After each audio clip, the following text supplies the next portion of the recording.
Hello. Let me just add Saqib.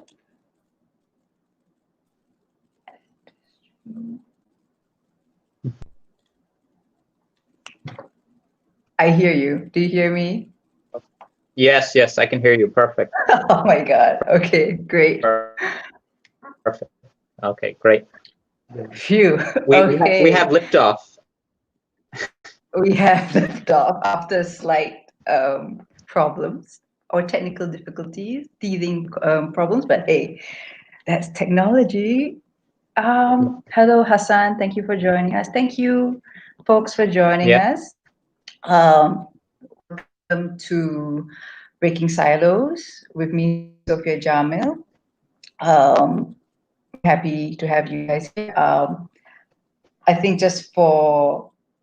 since it's the first Facebook Live that we're having for Breaking Silos, I'll just give a bit of introduction on why I started Breaking Silos. So my name is Sophia Jamil, for those of you who don't know. I'm from Singapore. I am an academic activist turned entrepreneur.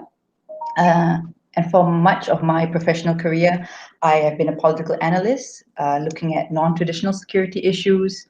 Um, and people ask, what are non-traditional security issues? Non-traditional security issues are essentially non-military threats to security, human security issues, pretty much the issues that we are facing these days, whether it be environmental disasters, climate change, food security, resource scarcity, and even health security issues like the current one we're facing now, this pandemic.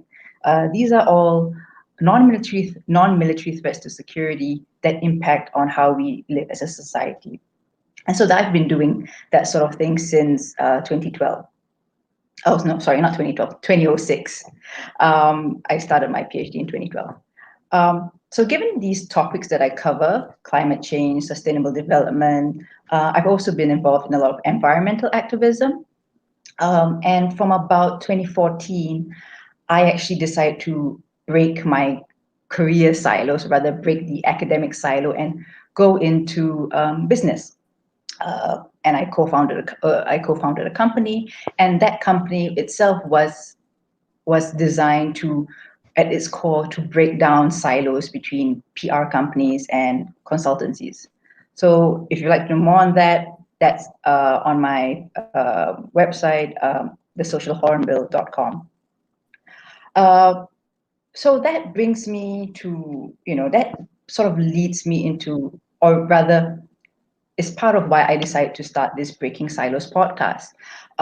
Breaking Silos is more than just straddling across different career industries or job industries. It's about addressing core issues that we face as a global society, because in a world that is so globalized, like the one that we're living, it's so globalized and interconnected, but at the same time, people are still so disconnected. The internet gives us the power to gain more knowledge, to gain a lot more information, to expand our horizons. Yet at the same time, there's so much misinformation. Despite all that information, there's a lot of misinformation. It's not just career silos or industry silos, it's cultural silos, linguistic silos, geographical silos, regional silos. And I witnessed this firsthand when I lived in Europe for about 4 years, prior to moving back to Asia. And moving to a totally non-English speaking environment, to a region where which was already having challenges and tensions with foreigners, with the emergence or re-emergence of the far right, not just in civil society but also in government. So it was a very tense time, at least a sort of a tense situation. Yet it's interesting to see how people still operate in the silos, on both sides or on multiple sides. So Google Translate and AI can only do so much in terms of breaking linguistical or cultural silos, because at the end of the day, it's still human connections that matter. And in terms of what we're talking about these days, today, our topic of career silos. There's a lot of talk about multi-stakeholder cooperation, public-private partnerships, but how effective are they, and are we doing enough? And what's the point of economic development when we still have so much economic inequality? So these are all important issues. These are, silos that need to be broken, but at the same time, breaking these silos are often the most difficult. And I also say this for myself. It's probably fair to say that the geographical barriers are easier to overcome than the barriers that exist in our minds. We're so used to doing things in a certain way. We have very set ideas of how things should be done. And especially we get we get defensive or we find it very challenging when we have ideas that are polar opposites to what we are very passionate about. So this is the purpose of Breaking Silos podcast. It's about having conversations about how and why we can break silos, and more importantly, talk to people or individuals that are doing it in their line of work or in their everyday life. So I'm going to bring Saqib back in. Hang on, Saqib.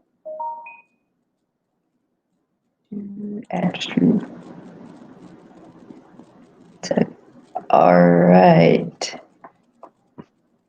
Yes. Yeah. Yeah. Excuse us as we, get through these technical things. But I think, hey, I'm loving this. This software, I think, is great. So Saqib, thank you for joining me today in talking about breaking career silos. I'll just give a quick intro to Saqib, his bio, and you find that in his own bio, he's broken several career silos. So Saqib's the founder of Finding Your Own Voice, which is a company that gives unique coaching services to people who want to transition into a career in social impact work. He has over 10 years of experience as a media relations and corporate communication specialist, and he has trained hundreds of professionals in the Asia Pacific region to improve their written and verbal communication skills. On top of that, Saqib has also pioneered several groundbreaking initiatives for disruptive social change over the years. He is project director of the Rohingya Project, which is a digital platform to empower stateless Rohingya worldwide in using blockchain technology. So refugees plus AI, refugees plus tech for good. He is also the co-founder of Urban Hijau, which is a living, breathing showcase for permaculture and sustainable farming solutions in Kuala Lumpur, Malaysia. And Saqib received his master's in communications from Purdue University in the US, and also his bachelor's in mass comm from the Minnesota State University. He's also a certified people coach, so very much qualified to be doing these coaching services that he's doing. And he's also certified permaculture design. That's a lot, Saqib. Maybe you can share with us, walk through us. How did you go from doing communications to refugee work and permaculture? How did that come about? Okay. Well, first, thank you, Sophia, for hosting me on the podcast. I really appreciate it. And before this, we had a series of conversations, and I've gotten to know Sophia and her work, and we have a lot of parallels in how we made our sort of transition. And it's a real pleasure to join you here. So my story began, I guess, at an early age, because I'm a Pakistani American, and the Pakistani aspect was very present when it came to the age of trying to decide a career, and especially when it came to going to college, because my father was an engineer and my mother was a doctor, and that's sort of the prototypical Pakistani, the Pakistani parental, or you can say Pakistani career ambitions, at least in the 80s and the 90s, was engineering or being a doctor. And my mother was a doctor, my father was an engineer. And I pretty much had one of those two career options to pursue, or I was given that choice. And instead, I managed to, at a very early age, work in an advertising company and decided, hey, I love writing and I don't really see myself being an engineer and crunching numbers or working on these types of systems. So I really decided to then go into communication. And I suppose that from an early age, I've always wanted to do something that was different. Maybe it's because I'm a middle child and I want to sort of distinguish myself a bit, perhaps. But I've always found doing something that is sort of the well-trodden path is not as exciting as doing something that even if you are making, relatively speaking, a smaller impact, at least you're doing something that is very unique and that is not being addressed, perhaps. So that has always been somewhat of a motivational factor for me. And I was in the States. I was doing communication work in public relations in the States as well. And then I moved to Malaysia 10 years ago. Pretty much, I'd never been to the country before, but I ended up staying here because I do like living in Malaysia, and I just like the people here as well. And it's actually in Malaysia, I think, that my transition into a career in social impact really began. And what we mean by social impact is something we're going to be talking about later in this program. What I might ask. I would say is that when I came to Malaysia, the circles that I happened to be around. Yeah. Sorry, no, there was a slight lag. Go on, carry on. What were you saying? Yeah. Yes, Sophia? There's a slight lag. Carry on. Yeah.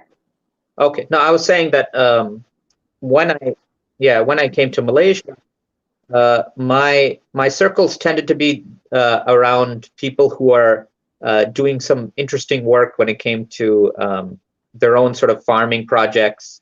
And in Malaysia is where I first encountered this type of methodology called permaculture. I've never heard of the word in the US. And permaculture, for those people who don't know, is a sustainable design sort of mindset. I mean, you can call it a methodology that you can design ecological sites, but you can also design pretty much everything that relates to human existence, human society. And it's based on natural principles. And what really attracted me to the idea of permaculture was that it gives you, once you adopt that mindset, how you view the world changes very dramatically. It becomes, you're able to see things in a very systemic way. You don't just see, for example, when you talk about certain socioeconomic factors or certain global conflicts, you don't just see them in isolation. You see them as part and products of a system that has, some massive dysfunctions in it and built in it almost. And Right. I found permaculture as a philosophy or as a methodology, something that was really captivating. And that sort of spurred me to do my permaculture design certificate. And then from there, I along with a few of my fellow graduates, decided to look into having a site where we could sort of showcase what is the potential of permaculture in an urban environment. And that's where we have pushed our initiative called Urban Hijau, which is basically a showcase of what can be done with sustainable farming and permaculture philosophy. And right. along with that, just by happenstance, I happen to have had personal meetings with people. I would say, looking in hindsight, it seems almost a case of serendipity, where you meet people who you would never have, of your own sort of of your own intention, met these people in these circles, but in a way, sort of, I was led there by destiny. And once I interacted with refugees, in particular the Rohingya refugees, what I realized is that their condition is not even a normal condition of people who are sort of on the who are just an underprivileged class. They're basically living without any sort of formal existence. And I decided after meeting them that, I don't know, I guess there's an intuition that you're put in the right place at the right time, and that you have a opportunity that's given to you to make a difference. And that's what's really sort of spurred me on to, over the last few years, basically pursue these paths, one in the area of sustainability and the other in the area of human development, and especially how technology can work in these spaces. And I would say sort of the common thread. The point Sorry. Yeah. Okay. I mean, I totally agree about the point of, you're put in the right place at the right time, or, things happen for a reason. And I think I totally can, that's what happened to me. I mean, okay, going back to your earlier point about how permaculture was a way for you to understand wider systems, how things work, how things interconnected. That's what in my professional work as a research analyst, as a political analyst, that was my view of the world, like understanding how businesses operate, and how and what their role, how they have an impact on, say, other actors in the supply chain. What is their impact on the environment? What is the impact on other social sections of society? So for me, I totally understand where the having that broad overview of how things work, not just at the national level, but regional and in a global level, is so important to have that sort of bird's eye view of where things fit. But at the same time, I felt that at one point when I went for my PhD fieldwork, while I'm doing my fieldwork, going down to the ground, engaging with people in the rural communities, there was still something missing. Like, as much as it's great to talk about all these interesting things from a very academic point of view and write it in a thesis and publish it, but how else can we help them, right? You don't want to just be that sort of like a voyeur, in a very voyeuristic way. Oh, okay, this is very fascinating, findings. What are you going to do about it? So that has always been on my mind after I did my fieldwork. And I was always thinking, they need a market. Some of the people I met need a market for their organic products, for their sustainable products. There's so many things that we could provide them, or they could, teach us. So there's so much there, but it's thinking more broadly beyond just what you do, what you're always used to doing. And I think taking that time to think about it, rather than just being in a 9-to-5 job, having that time as a PhD student allowed me to think more creatively and have more time to myself to think about what exactly do I want to do in my life. So yeah, I mean, totally agree with you that things happen, and when an opportunity comes, it's whether we want to try it out or just let it go by. Right. Yeah. Yeah, I think I would. I mean. Yeah, go on. Sorry. Yeah, sorry. Go on. Okay. The lag. No, go ahead and add on. Yeah. I was saying that it really depends on the individual. For most people, having the stability and the consistency and the familiarity of a 9-to-5 job is it can be very reassuring and very comforting, and that's totally understandable. I think we've all been there, right? But there is a growing number of people who are finding that as sort of comforting as these structures are, they are greener pastures out there, but there are always risks that are involved with breaking silos, as you talk about, or making a transition. And it's the sort of concern and fear of those risks, of taking those risks, that results in a lot of people staying in their silos.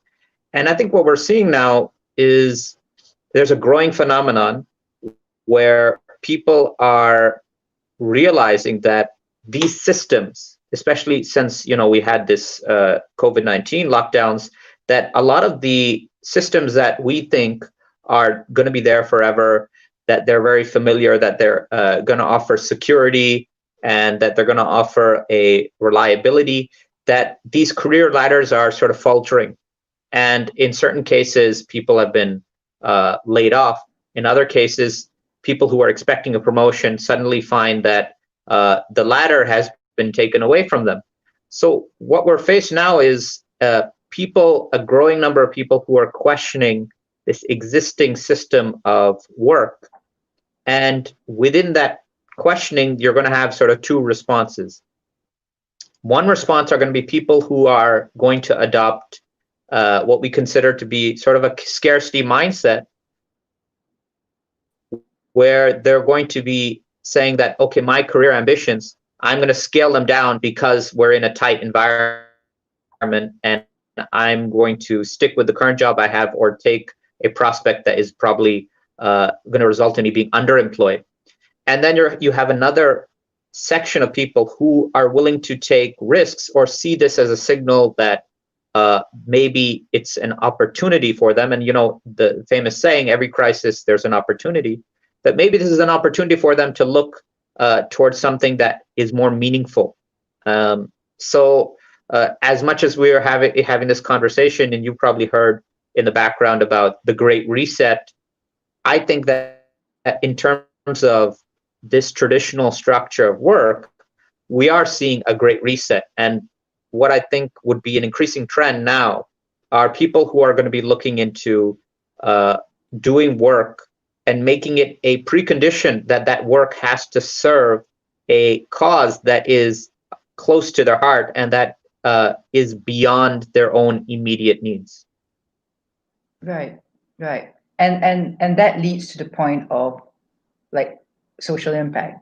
And could you, maybe you can just tell us a bit more on what do you mean by social impact? And I believe that's what Finding Your Voice is supposed to be helping people with, like transitioning into a career with social impact. So what exactly would you mean by that? Do you mean by that?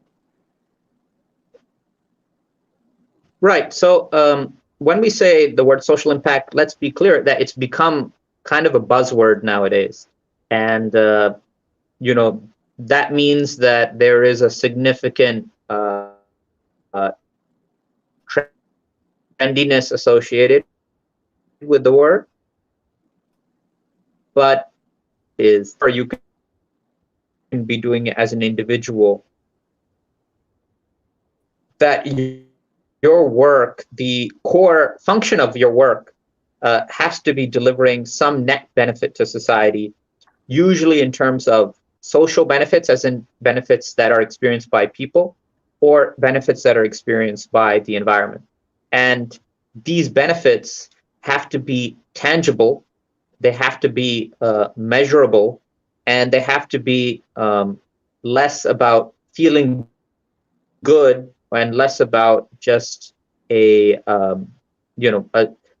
sort of catchy title, and more about what are the actual outcomes. So it's a very outcome-driven sort of measure to have social impact. And to boil it down in even a simpler terms, when we say social impact, really we mean three sort of things. Who is benefiting, right? And that means who are the beneficiaries? How many people are benefiting, right? And how are they benefiting? We have to be able to answer those three questions in a sort of concrete way, right? And most of us, I would say, in our daily lives,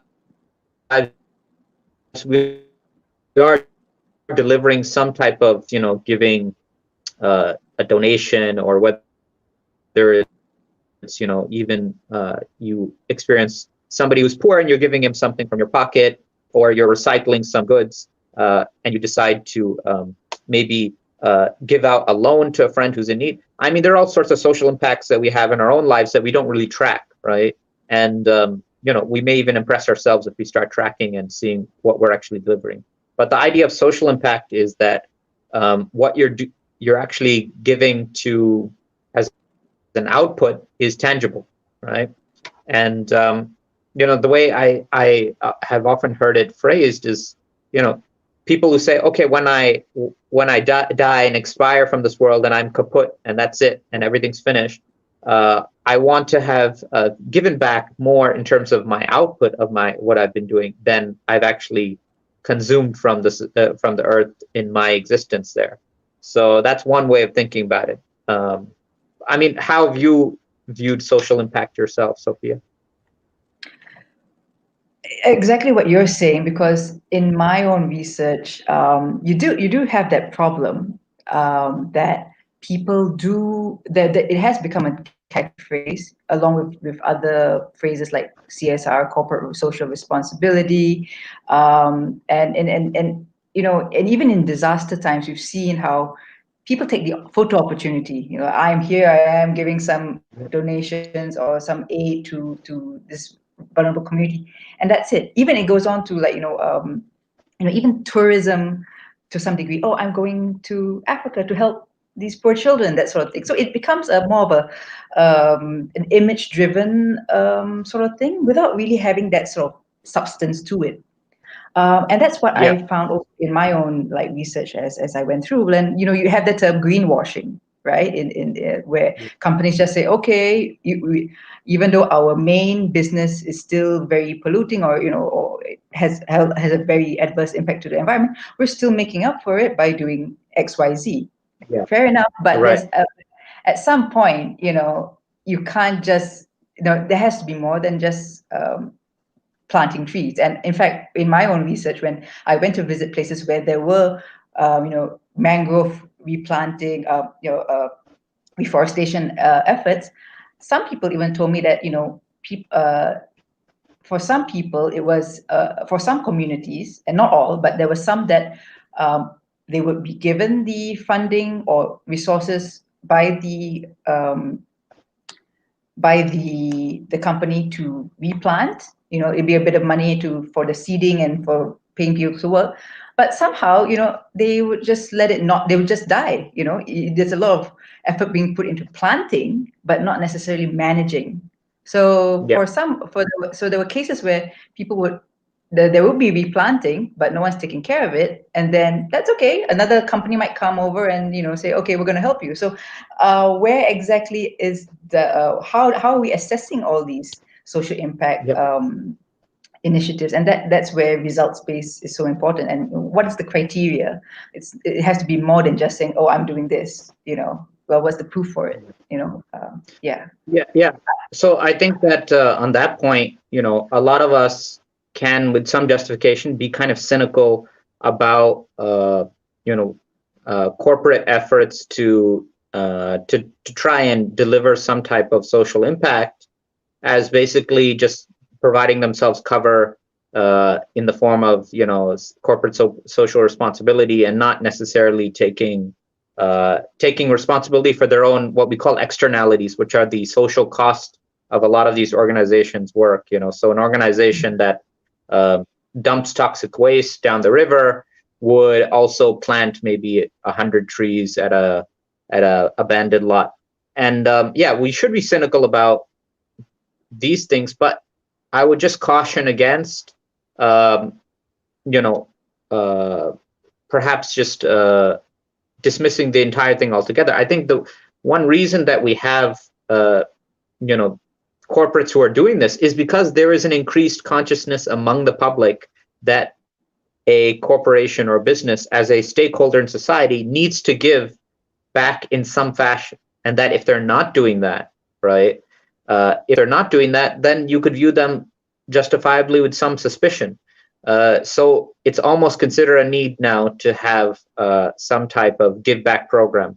Now, I don't know, even having worked in PR, to what extent it actually changes a public perception, right?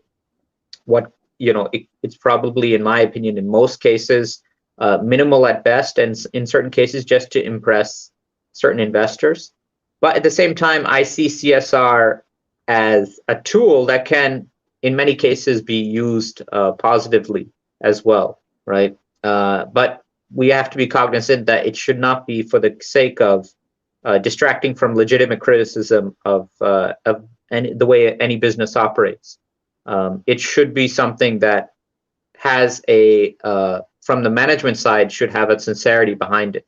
And I actually think, just talking about this idea of CSR is that a lot of reason that people go from doing, corporate work to some type of social impact work is because that they feel that within the corporate environment, within this traditional conventional job structure of this hierarchical organizations, it's very hard to actually get them to be motivated towards these social causes, right?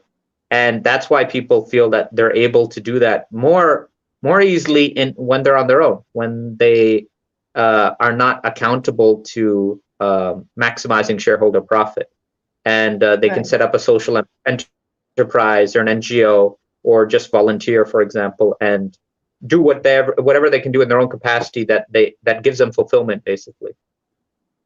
Right.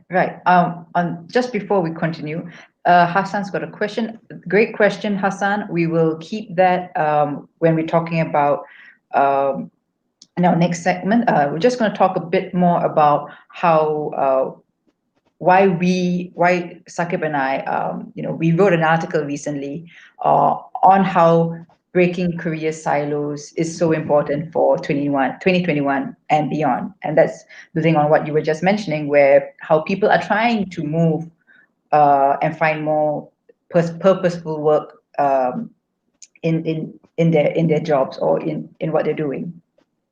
Right. Yeah. I think that this year especially is, it seems right because when we look back at 2020, people didn't enter that year thinking that there's going to be a pandemic. So all their carefully laid plans ultimately got disrupted by, this black swan, basically. It's a very different case for this year because, I say half jokingly that we're entering this year with somewhat lower expectations than last year. But we are entering this year knowing that it's a very different landscape.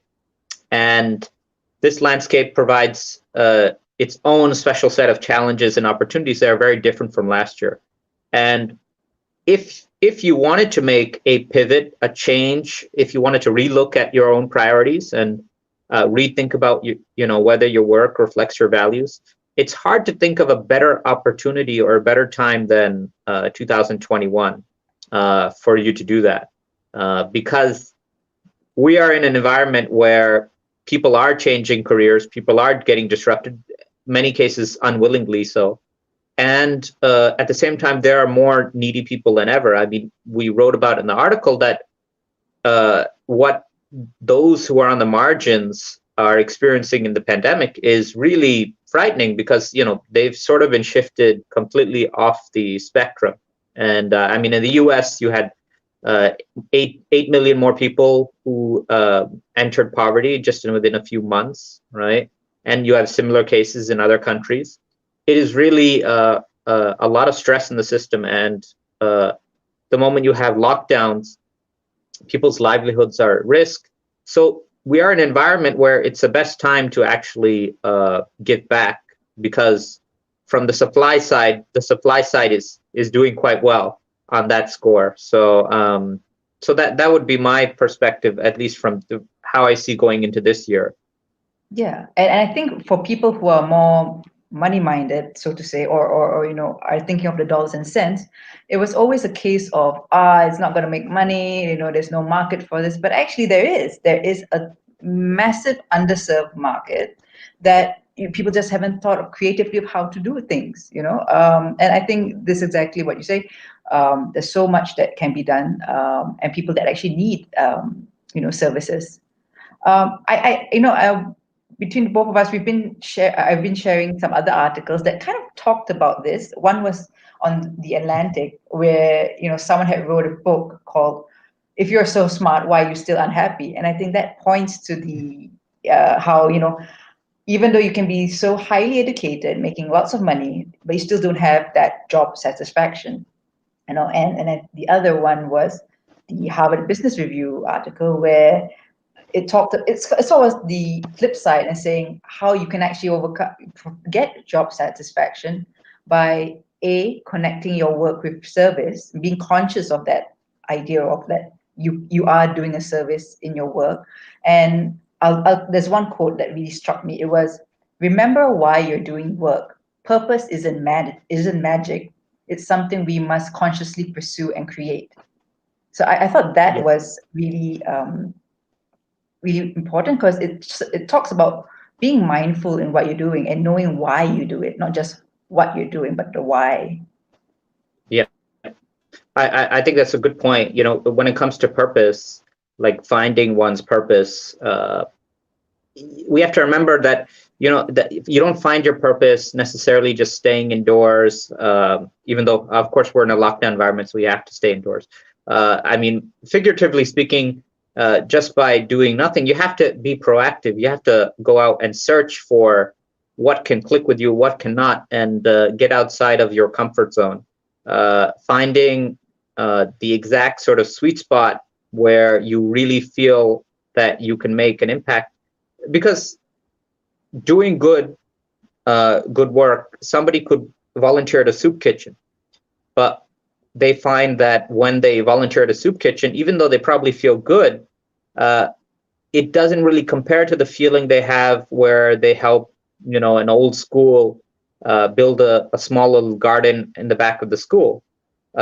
So everybody's sort of impact is going to be very personal.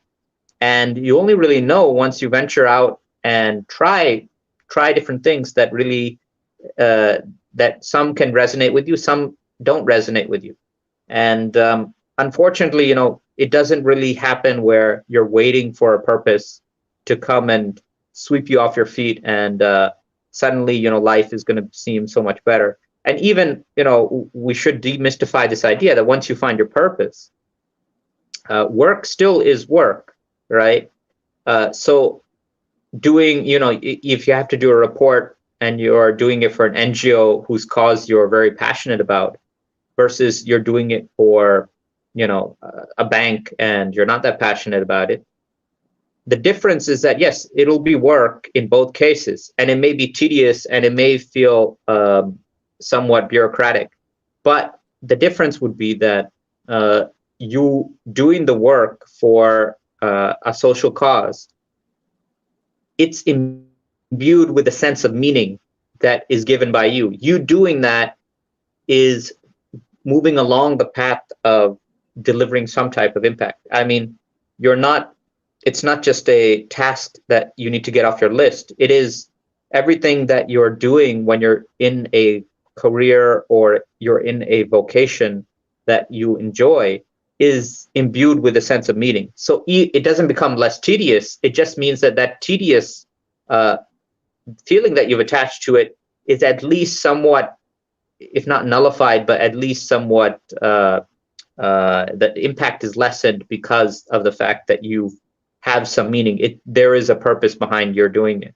And for people who are just economically driven, that purpose can only be fulfilling to a certain point. Right. I might just stop and take Hassan's question, because he's talking about a bit of the challenges that he's having in terms of, I'll just read it right here.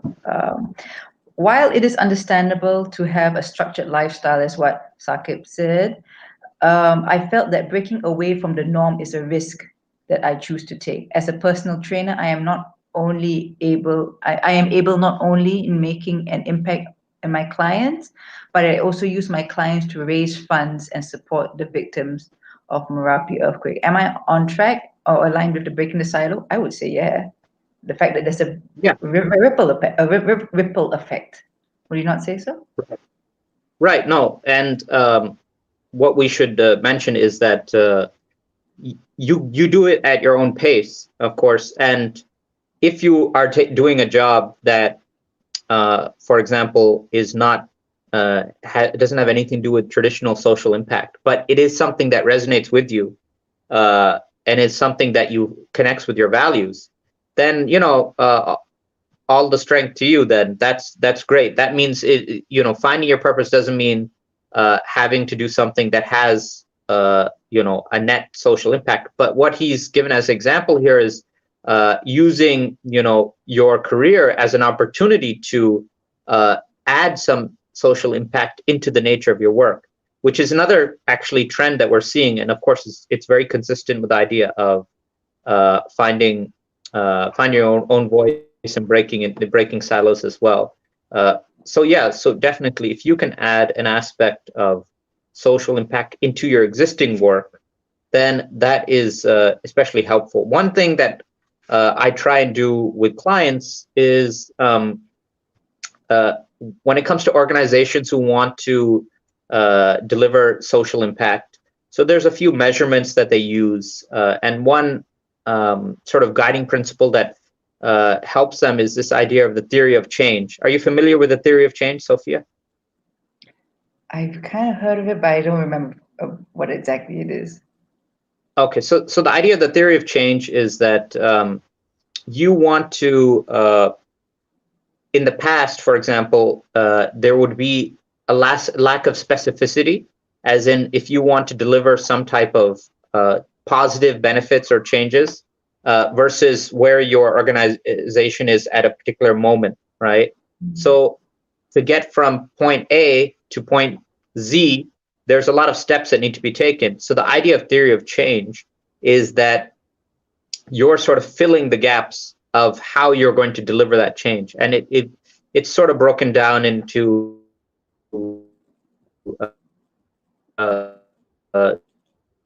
different metrics, like an organization. And so the idea with the theory of change, that what I try and do with my clients is work this their own personal theory of change that they can sort of incorporate within their own lives and sort of measure what type of social impacts they want to deliver. And that can be done, either on a career level or just on a personal basis. But right. So it depends you're on helping people identify where they can make the change, what are the gaps, and based on their specific talents and skills, where exactly they fit in. Would that be correct to say? Right. Yes. Yeah, right. That's true. So most of the clients start at an impulse level. So they have an impulse where they want to do something meaningful and beneficial to others, right? So they have that impulse there. They want to translate that impulse into tangible things, into things that can be manifest in their own life. So how to do that requires a few different steps. And the idea of the personal theory of change is looking at how to connect that impulse into a series of steps that lead to the social impacts that they want to deliver. And organizations have been doing that for a long time. It's just about applying those same principles to the individual as well. Right. I mean, okay, so on that point, maybe you can let us know, can talk about how people can transition into careers. You're already mentioning, I mean, the point about theory of change being an important part of how you're doing it with people. Maybe a bit more detail on how people can transition into careers. Yes. So, I mean, this is an important question. I think we have to recognize, when it comes to millennials, for example, I think somewhere along the lines of 70-80% of millennials say that work has to be imbued with some sense of purpose. Okay, so for millennials, this is a very strong motivating factor that they want to have some type of net benefit. Sort of I don't want to give an age specifically, but somewhere along the lines of in your 30s to your 40s, you sort of make a break. And at that point, that is usually when you have reached a level in your career where you know where the career is heading, and you decide that I'm pretty familiar with this, but this is not really what I want. So you're familiar with what you want, and you're familiar with what you're doing at that point, and then you decide to make a break. So that's one point. Then you can have people who are of an older generation who are nearing retirement, and then they realize that they want to leave a legacy, and they're not satisfied necessarily with the work that they've been doing in terms of that being enough, and they feel that the retirement time is a good productive time for them to give back to society. And then we're also seeing a certain segment of very young people who at the outset of their career are want to do some type of social impact work, but it is more, even at that stage, it is more rare because there's so much social pressure to financially stabilize yourself that it is very hard to break out of that. So what I would say, in all three cases, is the first thing to sort of overcome is this need to cater to other people's expectations, right? Because society has certain inbuilt biases as well, and unless you're willing to confront those and go into a different track, you'll still be sort of serving somebody else's wishes. So you have to confront all these sort of uncomfortable feelings that come in going into something new and unknown, right? And some people, that's very easy because they like things that are new and unknown. But for a lot of people who are making a big shift, because your career is a part of your life. It doesn't have to be all of your life, but it is a part of your life. It's a reflection of your life. So changing your career is something drastic, right? It's not something that we can take too lightly. So the first is to just be able to confront those difficult feelings, people's preconceived notions. And the second phase is sort of exploratory. Usually, though, before people explore, even during their career, they probably experience some moments where they've been dissatisfied by their work, and it reaches a point where it's unsustainable for them. So if that's the case, then what you'd want to do is basically spend some time to explore. I wouldn't suggest to anybody to go out and do the first job, in an NGO just as a reactionary move. I would say it's important to look around and try out different areas and see where you actually have a capacity to give back.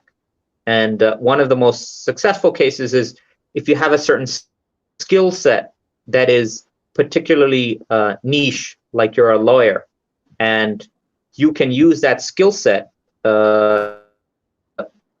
in a different context. For example, in pro bono legal cases for those who don't have the funds to defend themselves against, for example, people who want to take their land, or people who these are underprivileged minorities, for example. So using your existing skill set in a different scenario and seeing which area it could actually benefit most people, that's another easy way to do that. So it's good to sort of have a self-analysis and realize what you're good at. That's why a mid-career point usually is a good point, because by then you're pretty familiar with what your strengths and weaknesses are. And it's always good to push those strengths in a different direction where it can actually make a lot of impact. And I would recommend, I'd recommend people to take their time. Maybe Sophia, maybe you can talk about from your own experience, because you've had a transition yourself. I mean, maybe there have been some steps that you've taken that have proven helpful for you in making a transition. Yeah. Okay. Just before when you were mentioning about the lawyer, it reminds me of a lawyer in Singapore who's been doing pro bono work, and for people, marginalized sections of society, particularly domestic helpers, domestic workers in Singapore. And it was just a few months ago that it happened. She was up against her employer. She was accused of stealing stuff, and the employer is someone fairly prominent, or from a fairly prominent family, and it was a major hurdle. Yet, they did it, and this guy has been doing it pro bono for a long time. I think it was a couple of years that they've been doing this case. He's been doing this case, and wow, it was just amazing. And how the result, when she actually won, it was just out of this world. So I mean, people don't realize, like what you say, it's work. Work is work, and the results of it will obviously take a lot longer than the normal norm, because it's you're breaking silos, you're breaking the norm, you're ruffling feathers. But someone's got to do it, and when it pays off, it's just you set the precedence for other people to say, hey, if that guy can do it, it sort of motivates other people to do it as well. Right, So right. and like, just going back to your point about the initial stage where you got to fight off all those perceptions, right? Sometimes those perceptions are also your own it's people's perceptions, it's people's expectations, it's also your own expectations that you've kind of set up, but you're so used to that sort of expectation. And I think it's, in a way, it's a bit of a unlearning process and also filtering out what exactly really matters. Like, to make that change, what do you really need, and can you do with less? I think that itself has been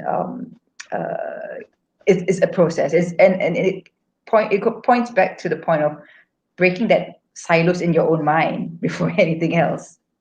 And I think for me, even talking about sustainability and environmental sustainability, yeah, we got to recycle, we got to do this, we got to do that. But sometimes,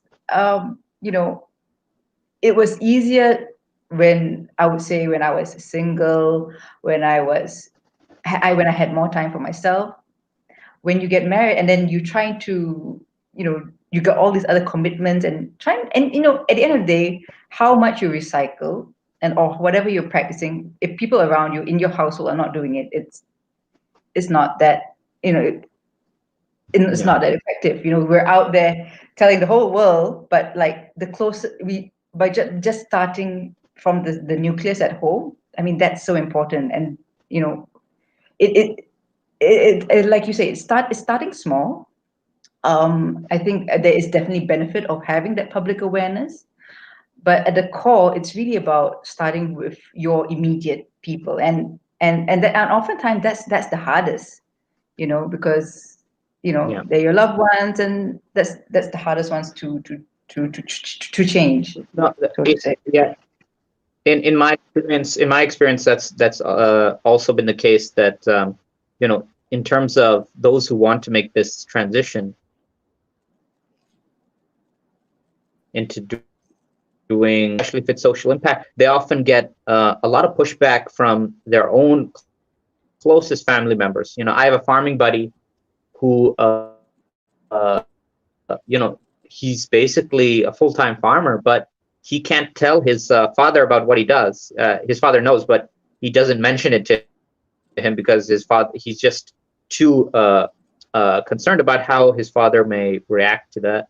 And that can be tough, because on one level, you're making all this effort in a new field, and with a lot of these obstacles in front of you. On the other level, you're getting a lot of friction at home to go back into a conventional career. So that makes it a lot more difficult. And you have to be mentally prepared for that, I would say, because and that's, to be frank, a reason in their silo. They may start part-time, for example, in doing some type of charity work or doing some type of social impact work. They may have a startup on the side that they slowly build up over time, and when they feel comfortable, they take that over, which is completely legitimate approach to do. And it really, in your own assessment, many people are not just ready to make a full jump and a clean break. And we have to be okay with that. There's nothing wrong with that. Everybody Yeah. has their own unique situation. But what at the end of the day matters is how you use your time. Are you if you had to do an audit of your time,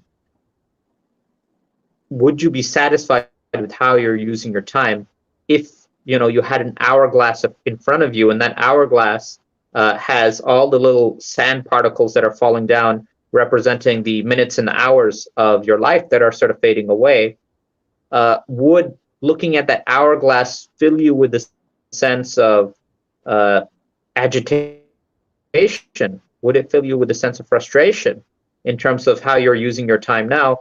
Or would you feel, that as the time is being passed, it is value added for you? That time is meaningful. It has a certain quality to it that you're proud of, that you can hold high. And for some people, they like to balance their professional career with doing some type of social impact work.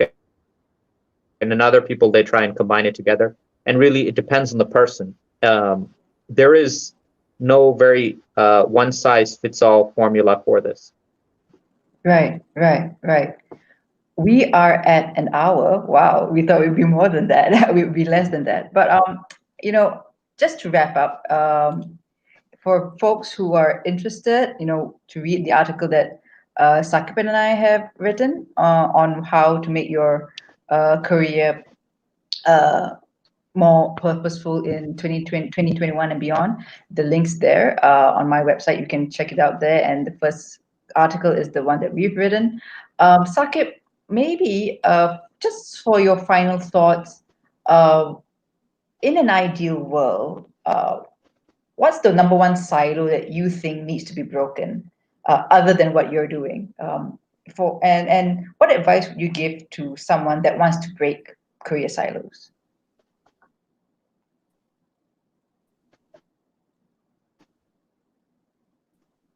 Can you hear me? That I think needs to be broken.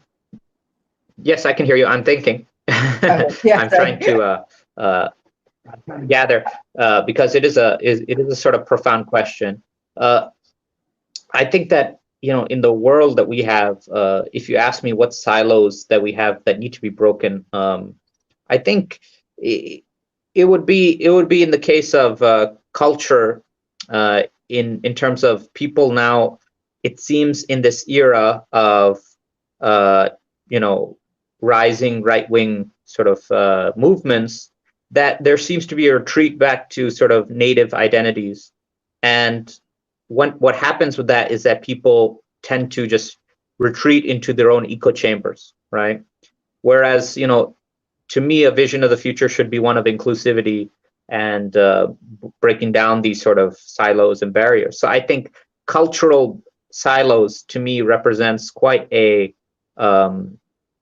big obstacle. And I think that I'm confident in the human race. I think we're going to be moving past these. These are sort of kind of the final gasp for a lot of these movements, and maybe a sort of dying generation as well. And as millennials and Generation Z take over, I think the world will be a lot different. It'll still have challenges, but they're, at least on the cultural silos part, I think we would be making significant progress. So that would be my answer to that. Cool. And I just want to acknowledge the folks who are giving comments about how they've been dealing with career transitions and breaking silos. Zeal here is talking about sometimes family members don't understand what we're trying to do. Totally agree. And we cannot change and influence them, but we must show by example. That's right. More less talk, more action. And once we are successful, then they follow, or at least agree on our purpose. Yeah, I totally agree. You always have the naysayers. Oh, what are you doing? Stop that. That's nonsense. But once they actually see that it works, and okay, good job, pat on the back, that sort of thing. Then they pretend to be with you since the beginning, So yeah. And Nona says, I just focus on myself. Just show by example, because we cannot change others, even though they are. Starting with ourselves, and setting that example, I think is definitely the way to go, and it's in for the long run. I mean, it's not a short-term thing. Yeah. Yeah. if anyone else has any comments or questions, if not, I'll just say, I just mentioned about find your own voice. yeah, What we're trying to do with find your own voice is those who are looking to transition to this type of career and need sort of guidance and coaching on that is to help them along this process, because I can just relate from experience. It's not easy, and there are definitely areas where we feel that we need some support, and that's why I've sort of launched it. Actually, as a sort of New Year bonus, I'm giving sort of a 50% off for those who want to join as coaches for this month, basically to take advantage of the new year, and if this is their resolution to become part of this line of work. But yeah, in terms of breaking silos, I think this is it's an important phenomenon. And really, I think in the next sort of 10, 20 years, this is going to define all of these industries are going to be breaking up. I can say I'm also an educator along with being a coach. So education is one of those industries that is going to definitely experience a lot of this silo breaking. And it's good that you're ahead of the curve by starting this as a podcast. So kudos to you, Sophia. thank you, thank you, thank you for agreeing to be on the show, and really helping me set the context, because I think, like, as we've talked, it's just in sync and in terms of how we see things going. And yeah, so anyone who wants to know more about what Saqib is doing in terms of breaking career silos and how he can help you break those career silos, check out his website and grab that deal.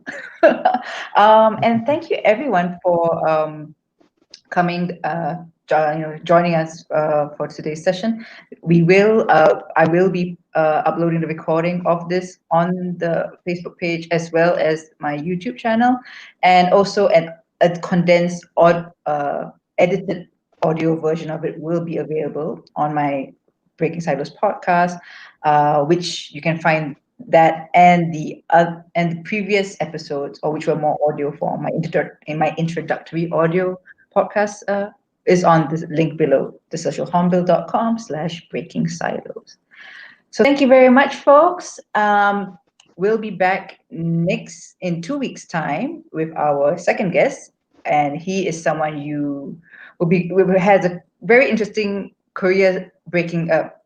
Did a very good. No, sorry, my words are all messed up. Our second guest broke his career silos from going from diplomacy to coffee. So he was an ambassador, and now he's a barista. So you might want to stay tuned for that. In a couple of weeks, more details will be on the website, on the Facebook page. So be sure to like and follow it. And yeah, thank you very much, and have a good night. Thank you. Good night, everybody. Good night.